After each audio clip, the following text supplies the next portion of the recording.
Jūs atrodaties Lēdmanes pagastā, Lielvārdes novadā, Sijā Daugavkrasts saimniecībā. Mani sauc Aldis, es esmu šīs saimniecības vadītājs. Saimniecības platība ir 600 hektāri.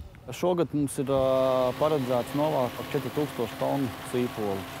Sīpols parasti iesēja līdz maija vidum, un pirmie sīpoli atkarībā no šķirnes gatavi jau ir uz 20. jūliju.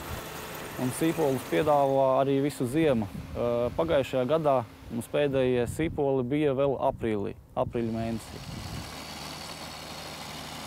Kad nogatavojās, viņam nokrīt laksts.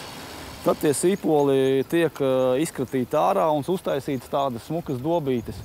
Uz lauka sīpolus tad vēl 5–7 dienas tur un vāc ar tādiem kombainiem. Noliktavā sīpoli tiek apžāvēti. Tālāk tiek nogriezta šitā astīta ar speciālu mašīnu nost, bērti maisos un piegādāt uz veikaliem.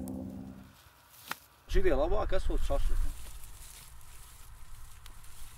Mājās es sīpolus lieku praktiski visos ēdienos klāt. Bet es esmu dzirdējis, ka arī no sīpoliem zapti gatavo. Vajadzētu pamēģināt.